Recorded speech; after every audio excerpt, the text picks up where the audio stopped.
Bismillahirrahmanirrahim.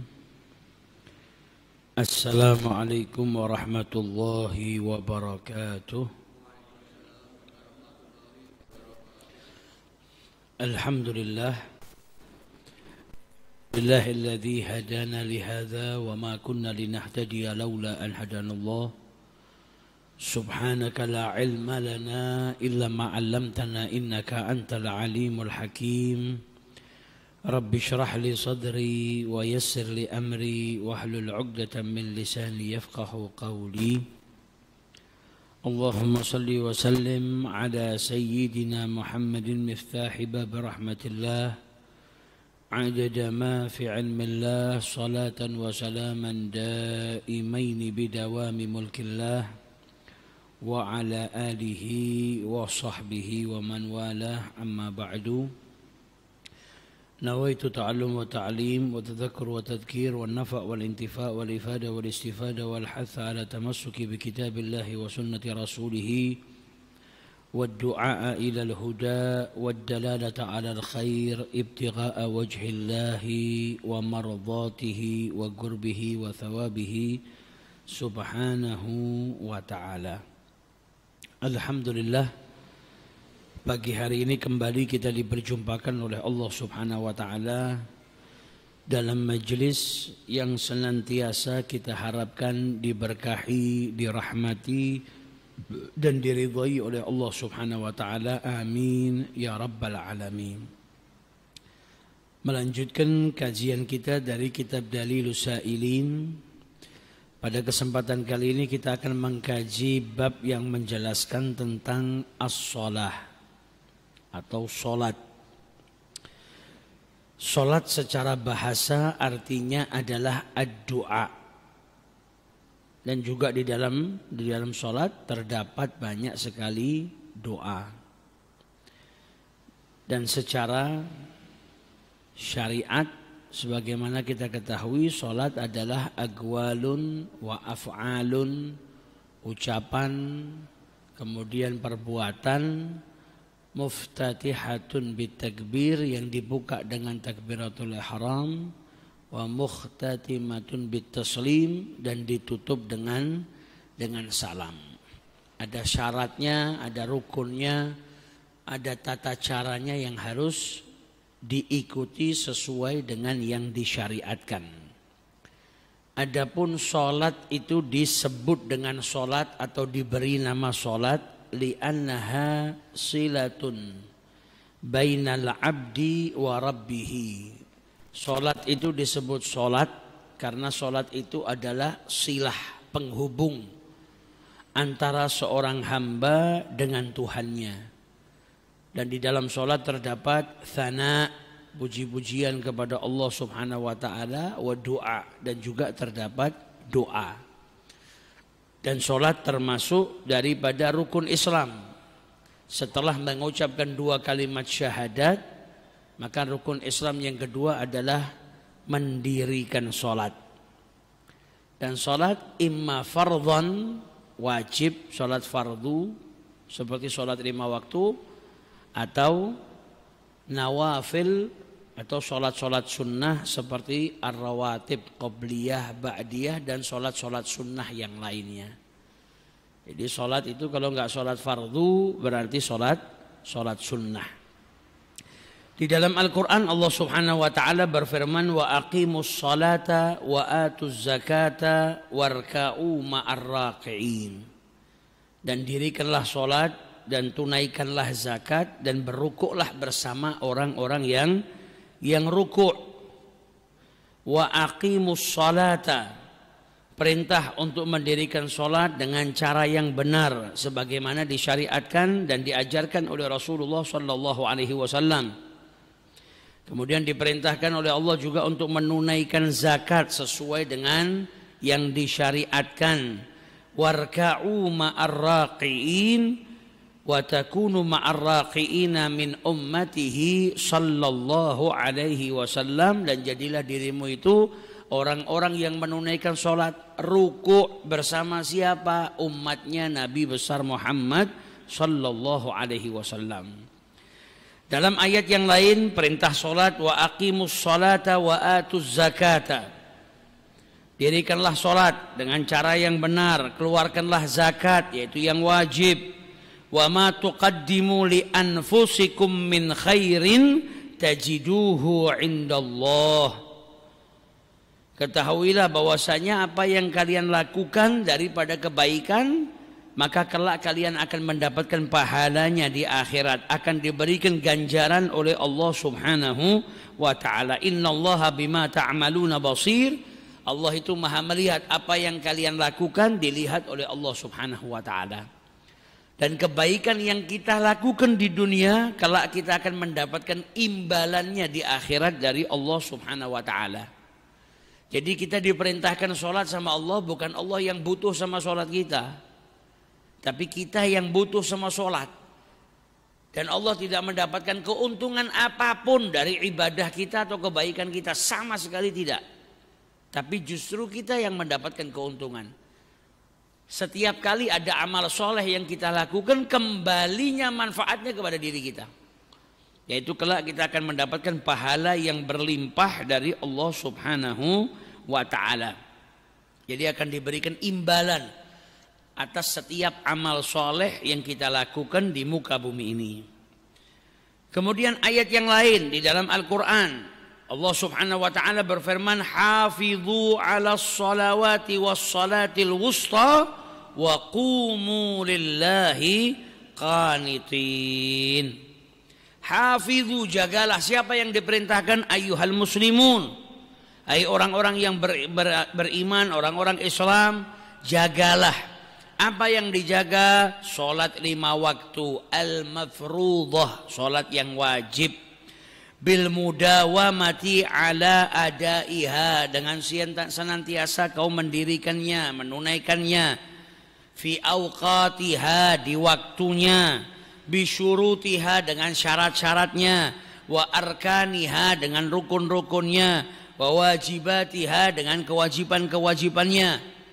Dan jagalah solat yang di tengah-tengah, yaitu solat al-asr. Wa qumu lillahi qanitin.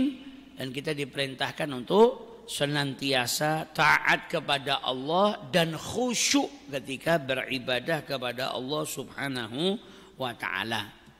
Nah, ini sebagian daripada firman-firman Allah yang bersangkutan dengan solat, di mana kita umat Islam diperintahkan untuk menunaikan solat.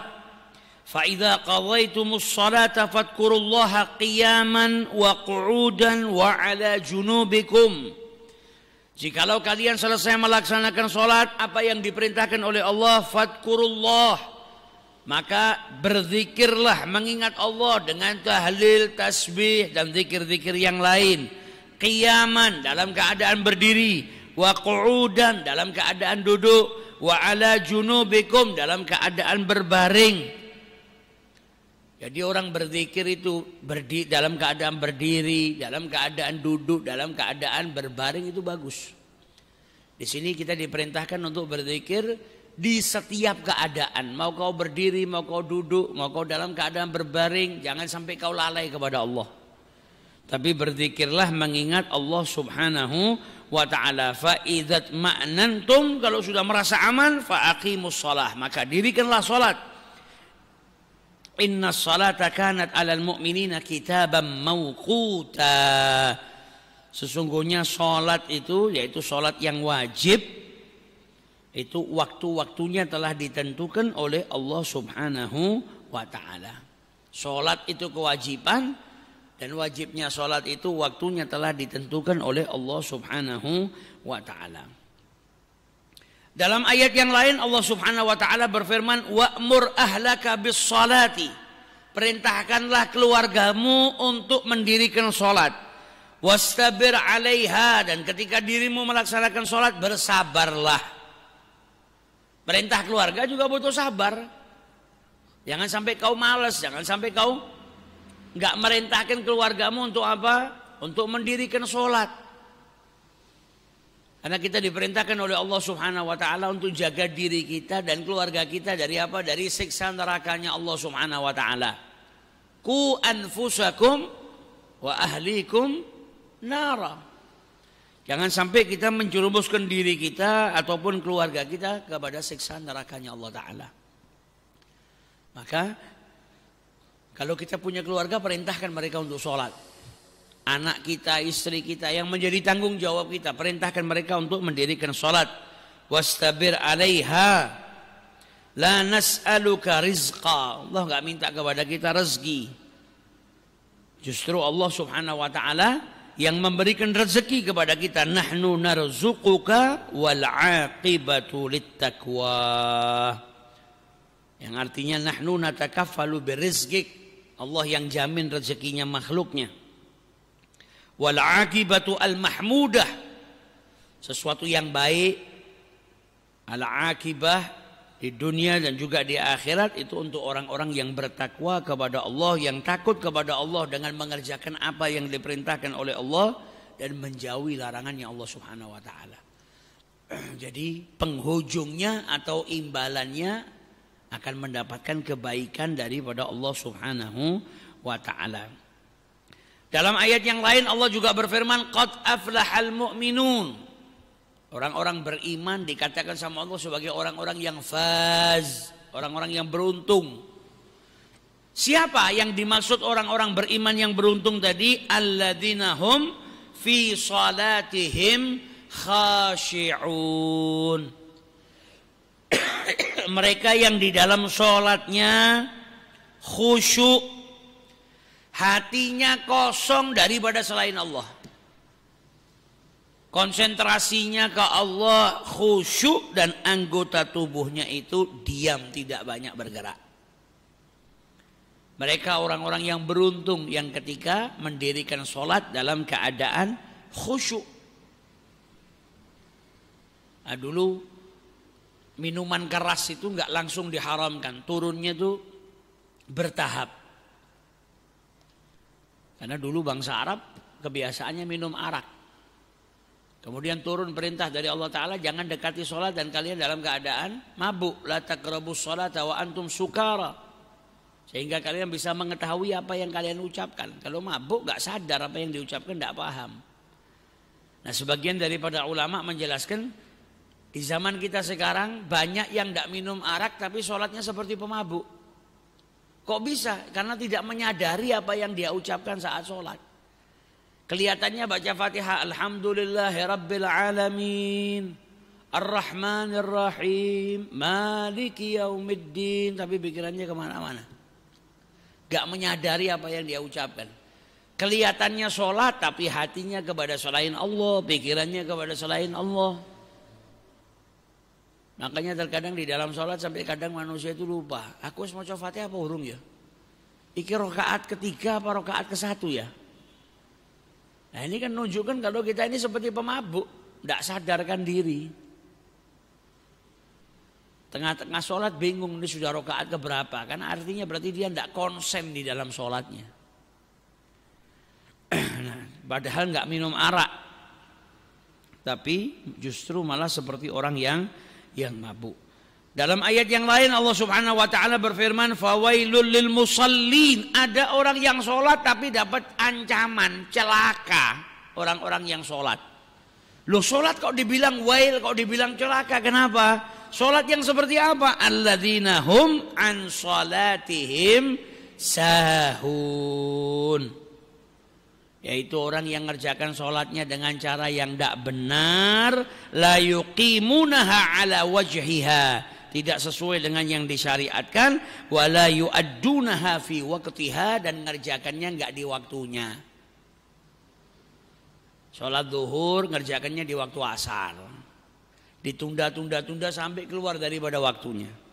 Nanti wayai sholat asar ngerjakannya waktu maghrib. Nanti ngerjakannya waktu perintahnya maghrib, tidak dikerjakan, ngerjakannya isya. Walaupun masih ngerjakan, itu tetap dapat ancaman dari Allah. Apalagi kalau sampai meninggal total tidak ngerjakan. Wa'iyadzubillah. Bahkan dalam sebuah riwayat disebutkan, ada satu kisah seorang pemuda yang ketika nguburkan saudaranya itu, dompetnya jatuh ke makam.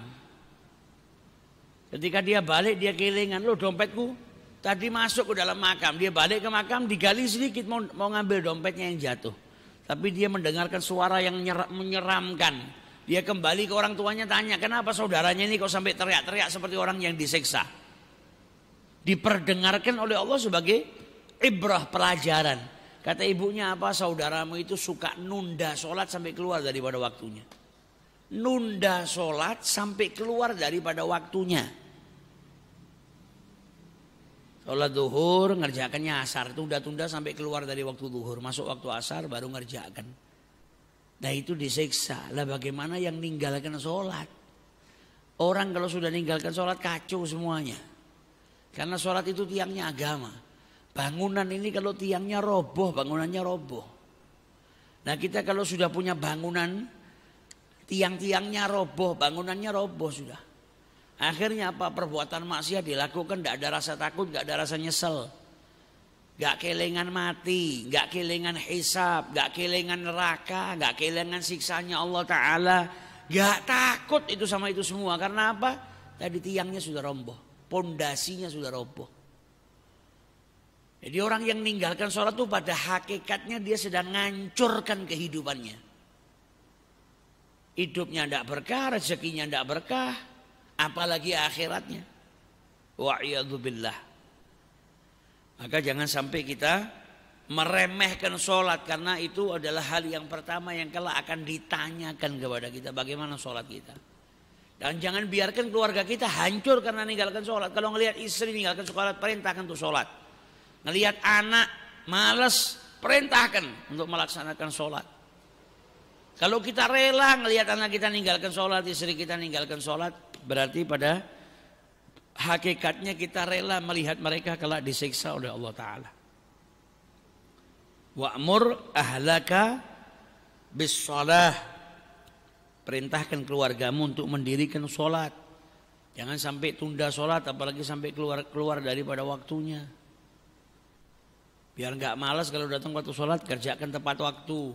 Karena kalau sudah mulai nunda, setannya mulai goceinya lebih abot. Jangan sampai nunda sholat karena perkara-perkara yang nggak penting.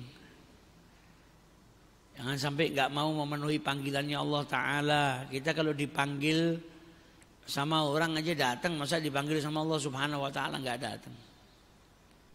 Ketika datang waktu sholat, itu tandanya Allah sedang mau kita terhubung dengan Allah Subhanahu Wa Ta'ala. Kalau ibarat telepon itu, kalau ada yang nelpon kita kan berarti mau bicara sama kita, mau terhubung dengan kita. Kita ngangkat telepon. Nah, kalau azan dikumandangkan berarti itu waktunya Allah mau berbicara dengan dirimu. Allah mau terhubung, engkau terhubung dengan Allah. Allah mau berbicara dengan dirimu. Karena apa? Ketika kita sholat kan kita baca firman-Nya Allah. Secara makna Allah sedang berbicara dengan kita. Allah mau kita masuk ke dalam rahmatnya Allah Subhanahu Wa Ta'ala dengan mendirikan apa yang diperintahkan oleh Allah Subhanahu Wa Ta'ala. Nah ini sebagian daripada ayat-ayat Al-Quran yang menjelaskan tentang sholat. Di dalam Sahih Bukhari diriwayatkan oleh Abdullah bin Umar, Nabi SAW bersabda, Buniyal Islamu ala khamsin. Islam itu dibangun di atas 5 perkara. Yang pertama apa? Syahadati an la ilaha illallah wa anna Muhammadan Rasulullah. 2 kalimat syahadat. 2 kalimat syahadat bersaksi tiada Tuhan selain Allah dan Nabi Muhammad adalah utusan Allah. Kemudian yang kedua, wa iqamis shalah, mendirikan salat, wa itaiz zakah, menunaikan zakat. Kemudian wal hajj, menunaikan ibadah haji, wa saumi Ramadan, dan juga berpuasa di bulan suci Ramadan. Jadi ini rukunnya Islam. Dan salat itu tiangnya. Salat itu kalau diibaratkan tubuh manusia, salat itu kepalanya. Sebagaimana manusia itu tidak bisa hidup tanpa kepala, begitu juga seseorang yang beragama kalau sholatnya hilang, roboh bangunannya. Manusia kalau lahir nggak punya tangan bisa hidup. Dan kita banyak ngelihat ada orang yang terlahir punya kekurangan, nggak ada tangannya. Manusia bisa hidup tanpa kaki. Bahkan mungkin kita pernah ngelihat orang yang lahir tanpa kedua tangan, tanpa kedua kaki, bisa hidup, bisa nikah, bisa jalanin kehidupan dengan kekurangannya. Manusia lahir tanpa mata, banyak. Dan itu masih bisa hidup. Tapi manusia tanpa kepala nggak bisa hidup. Dan kita nggak pernah ngelihat ada manusia tanpa kepala bisa hidup. Ngelihatnya cuma di film. Kalau di kehidupan nyata nggak ada. Nah itu ibarat, kalau sholat itu diibarat di tubuh manusia itu ibarat kepalanya. Kalau kepalanya sudah hilang manusia nggak bisa hidup. Nah kalau sholatnya seseorang sudah ditinggalkan hancur semuanya. Jadi jangan sampai meninggalkan sholat. Dan diriwayatkan oleh Abdullah ibnu Mas'ud, sa'altu Nabiyya sallallahu alaihi wasallam. Kata Abdullah ibnu Mas'ud, saya pernah bertanya kepada Rasulullah, ayyul amali ahabbu ilallah, amal apa yang paling dicintai oleh Allah? Jadi para sahabatnya Rasul ini luar biasa. Mereka banyak bertanya kepada Rasulullah tentang amalan-amalan yang bisa mendekatkan diri mereka kepada Allah agar mereka dapat ridhonya Allah Subhanahu wa taala. Tujuannya apa? Supaya semakin baik. Dan jawabannya Nabi Muhammad sallallahu alaihi wasallam, takhtalifu bi ikhtilafi ashkhasihim wa ahwalihim. Setiap kali ada sahabat yang bertanya, jawabannya Nabi berbeda sesuai dengan orang yang bertanya dan dengan keadaan mereka, supaya mereka itu mendapatkan manfaat lebih banyak. Abdullah ibnu Mas'ud pernah bertanya kepada Rasulullah tentang amalan yang paling afdol atau yang paling dicintai oleh Allah. Yang pertama dijawab oleh Rasulullah, as-salatu ala waktiha, sholat tepat pada waktunya. Gak nunda-nunda. Datang waktunya sholat, bergegas untuk mendirikan sholat. Jadi dalam hadis ini ada haf, ya, anjuran alal isra'i ila sholah, bergegas untuk menunaikan sholat. Tidak kaslan atau tidak malas atau menunda-nunda sholat. Karena ketika seseorang itu mendahulukan datang waktu sholat, bergegas untuk menunaikan sholat, itu berarti ada perhatian, ada kecintaan kepada sholat, menunjukkan hirs, perhatiannya kepada sholat. Kemudian yang kedua kata Rasulullah SAW, thuma'ai, dia tanya lagi, apalagi ya Rasulullah? Kata Nabi Muhammad, birrul walidain, berbakti kepada kedua orang tua. Nah karena yang bertanya Abdullah ibnu Mas'ud, sahabatnya masih punya orang tua. Nah di sini makanya dijelaskan oleh para ulama, Nabi itu jawab sesuai dengan orangnya yang bertanya, sesuai dengan keadaannya, supaya apa yang bertanya itu mendapatkan manfaat lebih besar, lebih banyak. Abdullah ibnu Mas'ud punya orang tua, maka Nabi kemudian menjelaskan al-birrul walidain. Kemudian yang ketiga, al-jihadu fi sabilillah, berjihad atau berjuang di jalan Allah Subhanahu wa ta'ala. Yang pertama apa? As-salatu ala waktiha, sholat tepat pada waktunya. Berarti jenengan itu kalau menunaikan sholat tepat pada waktunya, bergegas datang waktu sholat langsung menunaikan sholat, itu akan mendapatkan apa? Mendapatkan kecintaan dari Allah Ta'ala. Karena ini merupakan amal yang dicintai oleh Allah. Kalau sudah amal yang dicintai oleh Allah kita kerjakan, berarti kita akan mendapatkan apa? Kecintaan dari Allah Subhanahu wa taala. Nasihatnya Syekh Muhammad Mutawalli Sya'rawi bagi orang yang kalau datang waktu sholat, engkau sih aku sih ono urusan, masih ada pekerjaan yang belum beres misalnya. Kata beliau, katakan kepada diri kita sendiri yang suka nunda-nunda karena masih ada sesuatu yang kita kerjakan, pekerjaan yang kau lakukan, hajatmu itu semua berada dalam genggamannya Allah. Yang bisa bikin mulus, yang bisa bikin syarat itu Allah. Dan yang mempermudah urusanmu saat ini memanggil dirimu agar kau terkoneksi kepadanya, agar kau mendirikan sholat. Maka jangan tunda. Justru ketika engkau bergegas memenuhi panggilan Allah Ta'ala, masalahmu semua bisa diselesaikan sama Allah Ta'ala. Masalahnya manusia itu besarnya seberapa sih? Masalah alam semesta ini bisa diselesaikan dengan sholat kok.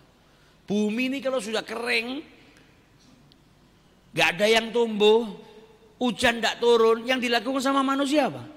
Sholat istisqa, minta sama Allah diturunkan hujan. Habis istisqa turun hujan. Ini masalah alam. Menyelesaikannya dengan apa? Sholat, minta sama Allah diturunkan hujan. Apalagi masalah kita yang lebih kecil daripada masalah itu. Maka sebisa mungkin jangan pernah tinggalkan sholat, dan sebisa mungkin jangan pernah tunda waktu sholat. Kalau kita memang bisa melakukannya tepat waktu, lakukan tepat waktu. Lain halnya kalau memang orang terikat dengan pekerjaan, dia jam istirahatnya jam 1 siang sehingga nggak bisa sholat tepat pada waktunya. Ya sudah, begitu jam istirahat yang pertama kali dia lakukan apa? Jangan makan dulu, jangan nongkrong dulu, sholat dulu. Jadi ketika seseorang mendahulukan sholat tepat pada waktunya, itu termasuk amalan yang paling dicintai oleh Allah. Yang artinya kalau kita melakukan amalan yang dicintai oleh Allah, kita akan mendapatkan kecintaan dari Allah Subhanahu wa taala. Berjuang. Kita itu yang di sini yang pernah nikah kan dulu pernah senang sama perempuan. Apa terus cuma nunggoni di rumah tiba-tiba itu perempuan yang kita senangi jadi istri kita? Kan enggak. Ada perjuangan. Ya datangi wong tuwane, ya njaluk, ya punya persiapan kerja dulu buat minang, buat ngelamar. Kemudian ada perjuangan bagaimana istri saya ini untuk mencintai saya. Nah kita pengen dapatkan cintanya Allah tapi tidak ada perjuangan. Lucu.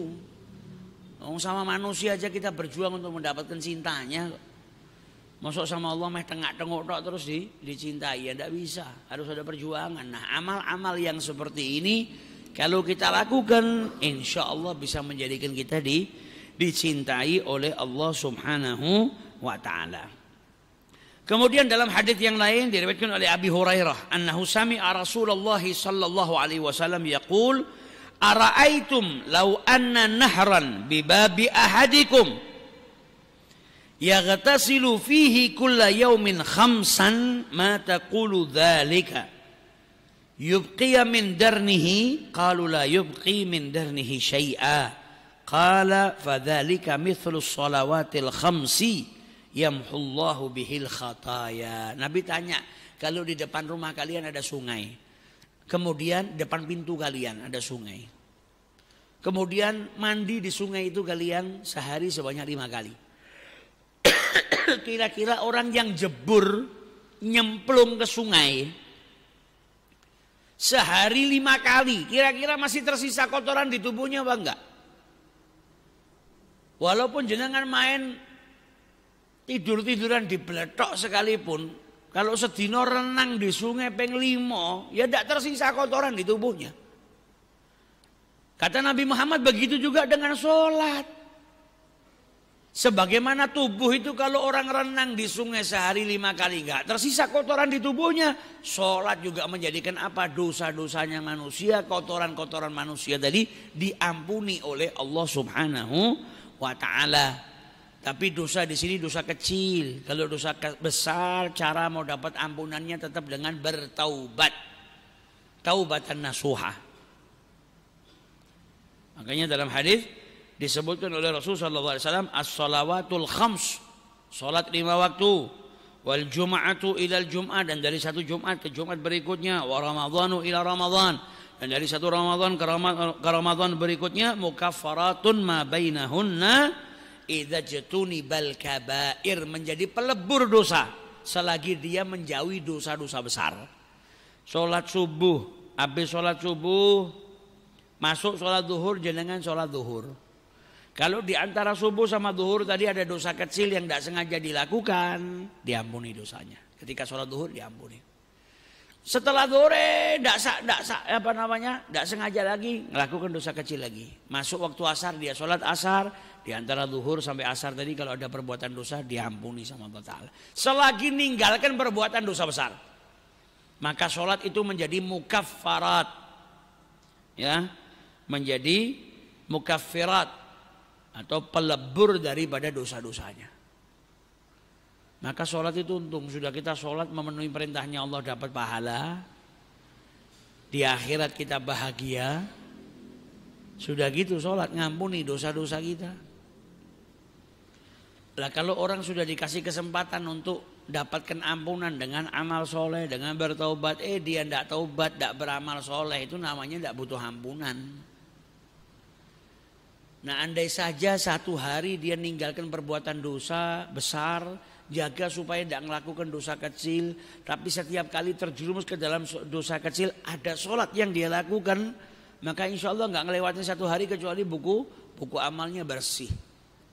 Karena apa? Tidak sengaja sampai melakukan dosa kecil, setelah itu ada waktu sholat, dia sholat, diampuni dosanya.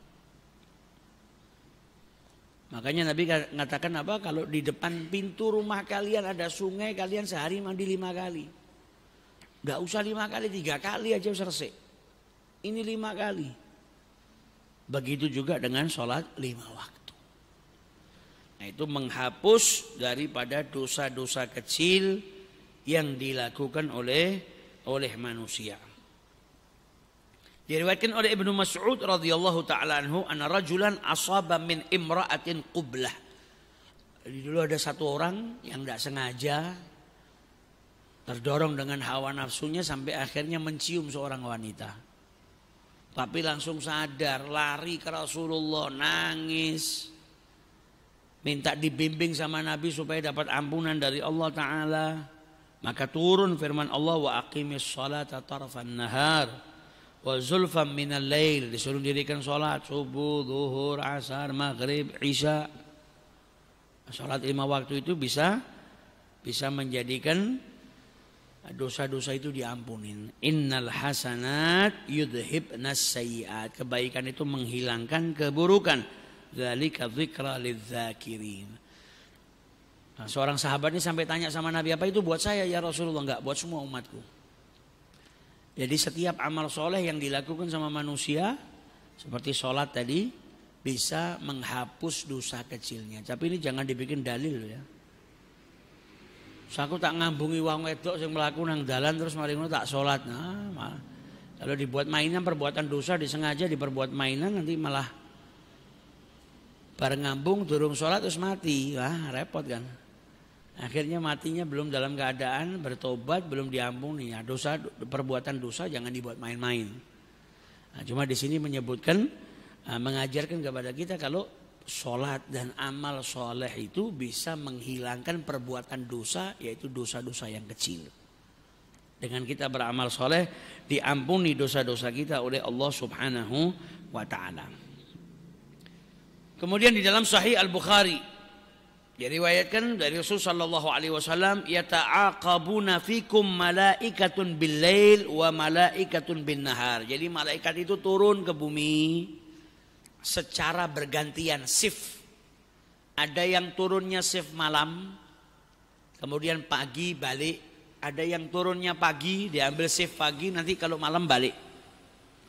Wa yajtami'una fi salatil fajri wa salatil asri. Dan para malaikat tadi yang shift-shiftan itu kumpulnya di salat subuh dan juga di salat asar. Jadi salat subuh kumpul, malaikat yang 2 shift ini dua-duanya kumpul.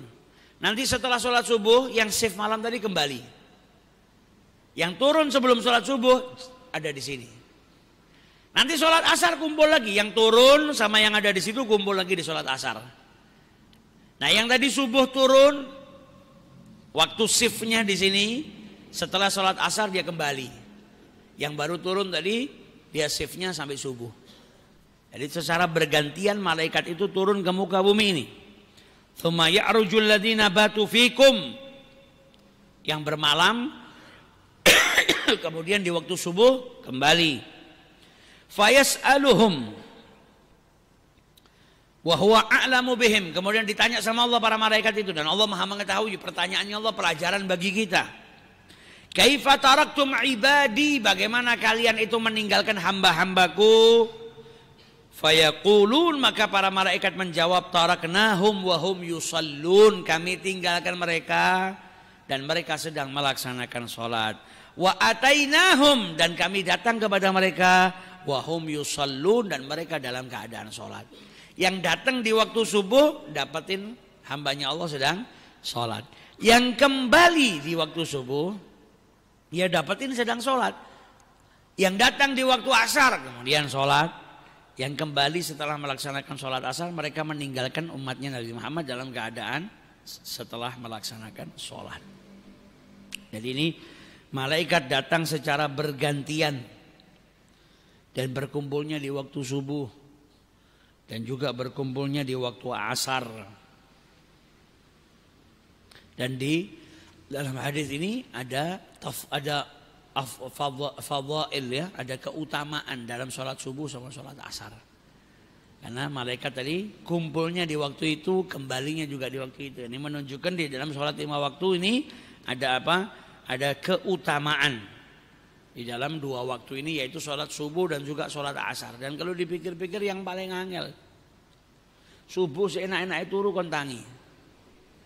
Asar kadang orang masih asik sama pekerjaannya atau kesel mulih kerja, biasanya lebih berat.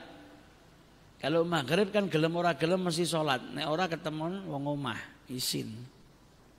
Kalau asar biasanya orang mau celintutan ndak sholat tuh malah ndak ketemu, makanya gangguannya lebih besar. Dan itu merupakan waktu-waktu yang penuh dengan fadilah, ada keutamaannya karena lebih susah. Apalagi waktu subuh. Jadi orang mau ngistiqomahi sholat subuh di masjid itu paling angel. Tapi kalau orang sudah punya niat dan lain sebagainya, insya Allah diberikan bantuan sama Allah Ta'ala. Dipersiapkan. Kalau ingin sholat subuh tepat waktu, apa meneh sholatnya nang masjid, ya turunnya aja kebengen. Kemudian jangan terlalu warek malamnya. Ada kiat-kiatnya lah yang dia persiapkan, pasang alarm, ada usaha. Kalau cuma pengen-pengen tok tapi tidak disertai sama usaha, ya lucu. Itu namanya cuma pura-pura pengen.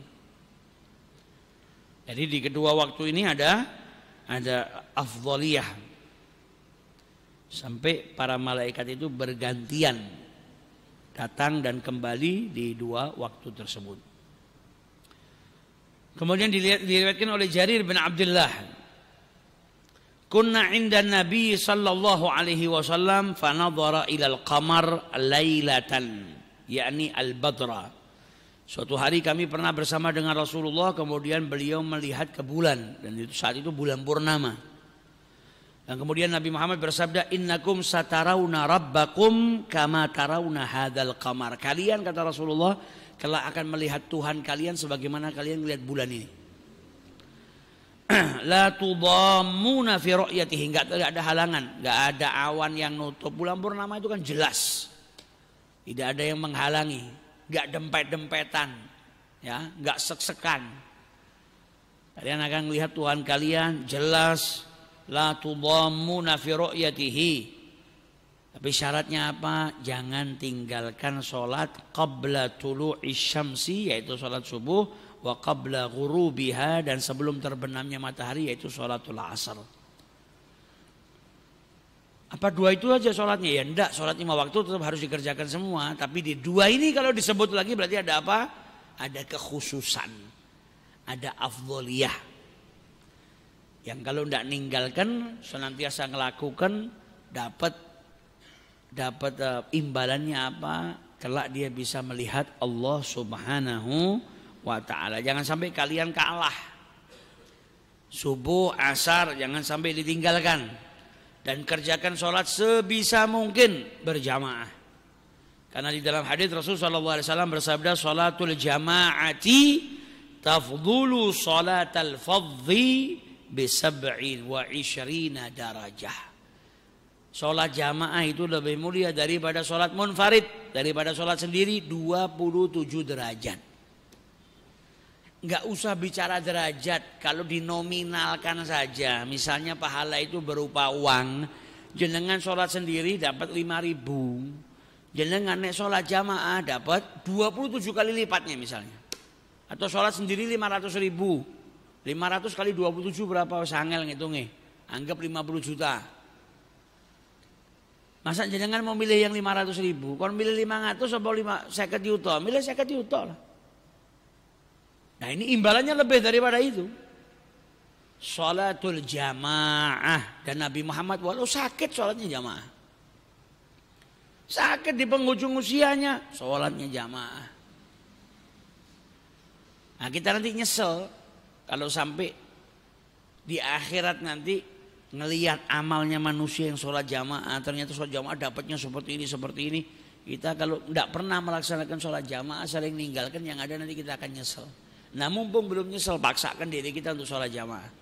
Kalau belum bisa di masjid, minimal di rumah sholatnya jamaah. Wah, aku nek soli nang masjid sedurung iso nek 5 waktu. Kalau di masjid saya bisanya maghrib sama isya tok, ya wis subuh, zuhur, asar, jenengan di pasar, di kantor, di pabrik, di rumah usahakan sholatnya jamaah. Ajak istri, ajak anak, ajak teman kan bisa. Melaksanakan sholat secara berjamaah. Jamaahnya semakin banyak, pahalanya lebih besar. Makanya dikatakan sama para ulama, loh kok ada hadis yang riwayatnya 25, ada yang riwayatnya 27, ini bagaimana? Itu berbeda-beda sesuai dengan orangnya dan keadaannya, sesuai dengan kadar khusyuknya. Terkadang berbeda juga karena tempatnya. Jangan sholat di sini sama sholat di Masjidil Haram dapatnya ya beda pahalanya. Sama di Masjid Nabawi ya beda dapatnya. Yakhtalifu bi ikhtilafil ahwal wal ashkhas, khusyuk. Semakin khusyuk, semakin banyak jamaahnya, semakin mulia. Makanya diibaratkan orang kalau sholat sendiri itu kayak air yang sedikit kurang dari 2 kullah. Air yang kurang dari 2 kullah itu kalau kejatuhan najis, walaupun tidak berubah warnanya, nggak berubah rasanya, nggak berubah baunya, keneng najis, jadi mutan najis. Jadi najis airnya sudah nggak bisa dipakai buat bersuci. Tapi kalau air yang sedikit tadi yang kena najasa tadi, yang sedikit tadi tiba-tiba dicemplung ke air laut, ya jadi suci sudah. Nah sholat jamaah jangan tuh seperti yang Siti tadi kena najis. Mungkin sholatnya nggak khusyuk, nek sholat mikir kemana-mana. Ibarat air yang kurang dari 2 kullah kena najis. Masuk ke masjid sholat bareng rombongan yang banyak, seperti air yang sedikit tadi dimasukkan ke dalam sungai atau dalam ke laut, maka air jadi suci. Dan tidak bisa air yang sedikit ini ngerusak air yang banyak, tidak bisa. Air misalnya kolam renang besar rusak pakai air yang semangkok cilik, tidak bisa. Yang ada yang semangkok cilik tadi yang rusak jadi baik. Nah itu manfaatnya kalau kita melaksanakan sholat secara berjamaah. Dan dalam hadis yang lain diriwayatkan oleh Buraidah, Nabi SAW bersabda, "Basyiril masya'ina fid dhulami ilal masajid." Berikan kabar gembira bagi mereka yang berjalan di waktu petang menuju ke masjid bin nurit tammi yaumal qiyamah, dengan cahaya yang sempurna di hari kiamat. Yang berjalan di waktu petang, baik itu di akhir malam atau di waktu mau malam, ya. Seperti seseorang yang berjalan menuju masjid di awal malam, seperti di waktu isya dia jalan petang ke masjid. Kemudian di waktu subuh juga dia jalan kaki, di waktu petang rela jalan. Orang-orang yang seperti itu berjalan di waktu petang, di waktu malam, di waktu gelap menuju ke masjid akan mendapatkan cahaya yang terang, yang sempurna kelak di hari kiamat. Ada jaza, ada imbalan daripada Allah Subhanahu wa ta'ala. Dikatakan oleh Ibnu Mas'ud, "Man lam ta'murhu salatuhu bil ma'ruf wa lam tanhahu 'anil munkar." Seseorang yang sholat tapi sholatnya itu enggak jadikan dia itu melakukan perbuatan yang baik dan tidak mencegah dirinya daripada perbuatan yang munkar, lam yazdad bi sholatihi minallahi illa bu'da. Maka enggak bertambah pada dirinya kecuali apa? Semakin jauh dari Allah Ta'ala. Harusnya sholat itu jadikan orang apa? Semakin taat sama Allah. Harusnya sholat itu malah mencegah dirinya daripada perbuatan keji dan munkar. Lah kalau sholat tapi enggak terdorong untuk melakukan kebaikan, enggak tambah taat, dan sholatnya enggak mencegah dirinya daripada perbuatan munkar, berarti dia enggak bertambah apapun kecuali apa? Semakin jauh dari Allah Subhanahu wa ta'ala. Dan dikatakan oleh Ibnu Mas'ud, "Man sami al-munadiya falam yujib." Siapa yang mendengar seruan azan dan dia tidak memenuhi panggilan Allah Ta'ala, lam yurid bihi khairan. Berarti dia tidak menginginkan kebaikan. Wa iyadzubillah. Jadi kalau sholat berusaha sholatnya benar, yang khusyuk. Supaya apa? Yang benar supaya sholatnya mencegah dirinya daripada perbuatan keji dan munkar. Dan walaupun orang sholat setelah itu masih maksiat, oh berarti sholatnya mayanfa, nggak bisa. Sholat itu perintah kok. Kau diperintahkan untuk sholat. Pertama mungkin kau masih belum bisa tercegah daripada perbuatan keji, tapi lakukan terus.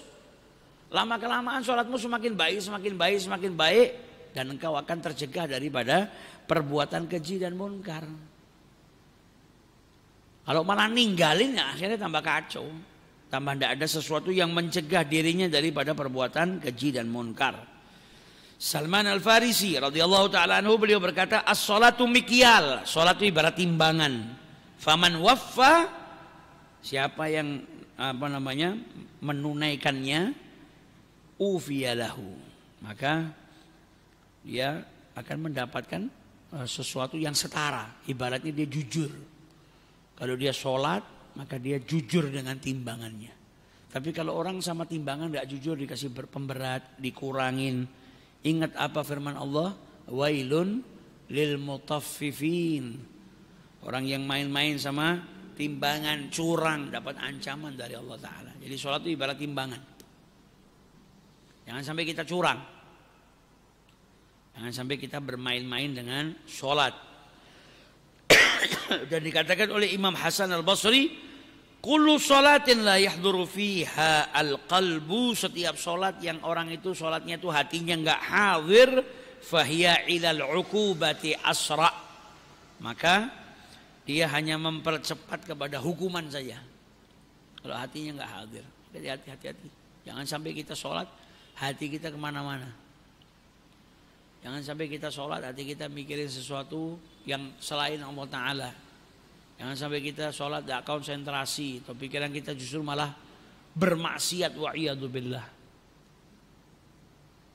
Orang doa saja kalau enggak khusyuk ke Allah Ta'ala, pikirannya ke yang lain saja, jadikan doanya enggak diijabahi sama Allah Ta'ala, apalagi kalau sholat. Jangan sampai kita sholat dan pikiran kita kemana-mana.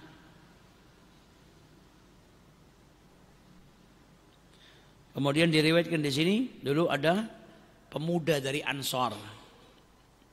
Kana yusalli ma'a Rasulillah, dia sholat sama Nabi Muhammad. Sholatnya 5 waktu sama Nabi. Tapi enggak ada satu perbuatan maksiat kecuali dilakukan sama dia. Ya mendeman, ya keplean, semua perbuatan maksiat dilakukan. Kemudian ada yang menceritakan Nabi, ya Rasulullah, fulan nih sholat sama jenengan tapi dia masih suka maksiat, begini. Kata Nabi Muhammad, inna salatahu satanha, sholatnya nanti akan mencegah dirinya daripada perbuatan maksiat itu. Dia sholat. Pertama masih terus, habis sholat ya maksiat, habis sholat ya maksiat. Lama kelamaan apa? Akhirnya dia bertaubat daripada perbuatan maksiatnya. Akhirnya sholatnya mencegah dirinya daripada perbuatan keji dan munkar. Jadi jangan ngira kowe ngopo sholat atau saya ngombenan sholat, hati-hati yang ngomong kayak gitu. Nanti kalau nyeklek ke hati orang itu malah ninggalkan sholat, kita yang tanggung jawab. Biarkan. Hidayah di tangan Allah, kita nggak pernah tahu. Nasihatin dia kalau perbuatan ini haram, nggak baik. Tapi jangan sampai katakan buat apa dirimu sholat. Nah, ini lihat pemuda dari Ansar tadi, setiap kali dia sholat dia mesti berbuat maksiat. Tapi Nabi bilang apa? Inna salatahu, sholatnya nanti akan mencegah dirinya daripada perbuatan mungkar. Akhirnya dengan sholatnya yang dia lakukan menjadikan dirinya akhirnya bertaubat dan menjauhi perbuatan yang diharamkan oleh Allah Subhanahu wa Ta'ala. Jadi anak-anak kita mulai dari kecil kalau perlu kasih hadiah. Kebiasaannya orang-orang soleh zaman dahulu, kalau punya anaknya sholat dikasih hadiah. Ayo sholat, nanti kalau sholat kasih permen, sholat tak belikan ini. Mancing anaknya supaya ngerjakan sholat, supaya tidak meninggalkan sholat. Dan kalau sholat berusaha untuk khusyuk. Dulu ada orang pedagang, kehilangan barang dagangannya, kantong dagangannya ditaruh di mana lupa dia, bingung, dipikir-pikir tidak dapat. Sampai akhirnya sholat, ketika datang waktu sholat dia sholat Allahu Akbar, baru Allahu Akbar sudah kehilangan. Oh mau plastikku tak kayak gini. Selesai sholat, assalamualaikum, manggil pembantunya gini. Tadi saya ingat plastiknya tak taruh sebelah sana, ambil. Pembantunya tanya, lo kapan elengmu? Jenengan tadi nyari mumet muter-muter nggak kelingan. Tiba-tiba sekarang selesai sholat langsung Ketika saya sholat tadi langsung kelingan. Loh, jenengan tuh sholat tuh ngadap Allah Ta'ala apa golei barang. Justru dia malah ditegur sama pembantunya. Makanya kita kadang nek kehilangan sesuatu, pergi ke tempatnya kiai, pergi ke tempatnya orang soleh, minta amalan supaya yang hilang nih kita naruh di mana biar ketemu. Mesti kan kita dianjurkan dia sudah sholat atau baca ini sekian kali. Itu sebetulnya sindiran buat kita. Kalau orang soleh kehilangan sesuatu, kemudian dia sholat, lali sama kehilangannya, asik sama sholatnya. Jadi sedihnya kehilangan barang itu jadi sirna. Karena apa? Dapat hadiah yang lebih besar. Sholat sama zikir. Nek kita, setan tidak mau kita jadi wali. Begitu sholat, timbang ora ketemu barangnya jadi wali, mending tak temok ke barangnya. Jadi malah kita dibisiki barangmu nang kene. Akhirnya apa? Cepet-cepet sholatnya. Assalamualaikum pergi langsung ngambil barangnya. Selesai sudah. Seperti dulu ada orang yang kehilangan barang datangin Imam Abu Hanifah. Ya Syekh, saya mau tanya apa? Barang saya hilang. Nyarinya di mana? Kata Imam Abu Hanifah, pertanyaanmu ini bukan fikih. Kalau fikih tak jawab insya Allah. Lah barang hilang kok. Tanya sama saya, lah gimana caranya? Tapi ini nunjukkan zaman dulu tuh ulama itu didatengin dan pertanyaannya orang masih macam-macam. Hatta kehilangan barang datangnya ke ulama, tidak ke dukun. Makanya sama Imam Abu Hanifah bilang apa sudah nanti kalau engkau bangun malam sholat atau saya ngakeh, insya Allah barangmu ketemu. Pagi datang ya Abu Hanifah matur suwun. Terima kasih dia sama Abu Hanifah. Kenapa? Barangnya ketemu. Oh iya. Ya barang itu. Begitu saya sholat baru 2 rakaat. Allahu Akbar kelingan. Langsung ketemu. Sama Imam Abu Hanifah ditanya terus mbok lanjutkan sholatmu sampai subuh. Lah mboten. Lah pun kepanggih kamu ketemu. Ya sudah saya habis itu tidur lagi. Paling tidak lanjutkan sholatmu sebagai bentuk syukurmu kepada Allah karena barangmu ketemu. Minimal alasannya jadi kenapa kau bersyukur kepada Allah barangmu udah hilang. Makanya kita kalau kehilangan barang baru baca la ilaha illallah. Langsung hilang sudah. Setan enggak mau kita sampai 10.000 gitu la ilaha illallahnya enggak. Dibisiki barangmu nang kene. Tetep la ilaha cepet malah hilang tenan lho malahan. Tambah dibisiki sama setan. Nah kalau orang-orang soleh mereka kehilangan sesuatu namanya manusia pasti ada sedihnya, ada gelonya. Tapi begitu mereka masuk ke sholat, mereka masuk ke zikir, lupa itu tadi yang hilang karena dapatkan sesuatu yang lebih nikmat. Beda sama kita yang masih lemah. Beda juga dengan orang-orang yang khusyuk. Dulu ada salah seorang kekasih Allah namanya Ya'qub Al-Qari. Ya'qub Al-Qari dulu sedang sholat sunnah. Ketika sholat datang maling masuk ke masjid. Bingung mau maling apa? Serbannya Ya'qub Al-Qari ini bagus. Diambil. Masih sholat gak kerosok. Pulang dia ke komplotannya, didelok bawa syal, bawa serban. Komplotannya tahu, loh itu serbannya Ya'qub Al-Qari, ini orang soleh. Awakmu meh kualat, golek kualat apa? Balikkan sana. Kalau ngambil punya orang soleh didoakan kita kualat, takut. Akhirnya yang maling tadi balik ke tempatnya Ya'qub Al-Qari, masih sholat beliau. Dibalik sambil dibisiki, minta maaf. Karena takut dia. Saya minta maaf. Selesai sholat orang cerita tadi kau serban kau diambil, dibalik dibisiki orangnya minta maaf. Dia bilang saya nggak dengar, nggak kerasa apapun. Karena apa? Hanyut di dalam sholatnya. Karena khusyuk. Bisa orang seperti itu bisa. Kita kadang kalau lihat handphone asik-asik diajak omong sama orang, kopiah kita mungkin diambil. Lalu perlu mungkin apa makanan kita dimakan sama orang kadang nggak kerasa kok. Asik ngeliatin handphone. Nah kita bisa khusyuk sama handphone. Orang dulu khusyuknya sama sholat, khusyuknya sama ngaji Quran, sehingga apa yang terjadi di sekelilingnya tidak terasa. Nah kalau kita sudah bisa mengalihkan khusyuknya kita biasa di handphone itu kita alihkan ke baca Quran, bisa konsentrasi seperti itu, khusyuknya ke sholat, ya insya Allah kita bisa seperti mereka. Apa yang terjadi di sekitar nggak terasa, nggak tahu, karena hanyut di dalam kelezatan, hanyut di dalam kenikmatan. Ketika bertagarub beribadah kepada Allah Subhanahu wa ta'ala. Semoga Allah Subhanahu wa ta'ala menjadikan kita min ahli shalah, dijaga kita jangan sampai meninggalkan sholat, diri kita, keluarga kita, anak-anak kita semoga dijauhkan daripada meninggalkan sholat. Dan semoga senantiasa kita dijaga oleh Allah untuk mendirikan sholat dalam keadaan khusyuk, dalam keadaan hati yang hadir dan bisa merasakan kenikmatan sholat. Amin ya rabbal alamin. Wallahu a'lam. Allahumma salli wa sallim ala sayyidina Muhammadin wa ala ali sayyidina Muhammad. Ya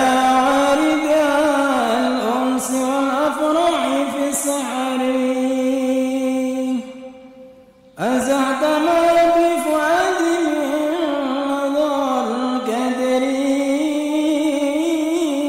ناشدتك الله أن تزد العقيقة مررت بالأرض ذات الماء والشجر أرض بها صحف الإفضال ممطرة محضرة الدرب بالعشاب والزهر بها المسرات والأفراح دائمة يا فوز سكانها بالخير والظفر إني لا أذكرها يوما وبي حزن فيرحل الحزن من قلب مع الضجر حاوت حبيبا به الأقوال عاطرة يدور إياه في سل وفي وعر برا صحيا تقيا سيدا سندا يضيء في الكون لأهل الكون كالقمر فرد الجلالة بحر الجود انتره في حالة الجود تلقى الجود كالمطر محمدا خير خلق الله قاطبة وسيد الجن والأملاك والبشر يا سيدي يا حبيب الله يا سندي ويا ملاذي ويا ركني ويا وزري ويا غياثي ويا كافي ويا ثقتي ويا سرور ويا روحي ويا طريق أنت الغياث لمن ضاقت مذاهبه وخير من يرتجى في العسر واليسر أنت الغياث لمن ضاقت مذاهبه وخير من يرتجى في العسر واليسر وأنت أكرم من في القول والسبب الأقوى لنيل المنى والفوز بالظفر اللهم صل وسلم وبارك عليه وعلى آله المعمور صلاح شان ظاهرا باطنا دافية كل شر جريبة كل خير نظفت علينا وعليكم فتوى العارفين فكنكم في الدين وعلمناكم التعويذ ويرزقنا لكم سوي سبيل ويجعل بكم علماء يا صالح النجبا ويختم أعمارنا بالحسنى وهو راض عنا في خير لطف وعافية وإلى حضرة النبي محمد صلى الله عليه وسلم الفاتحة.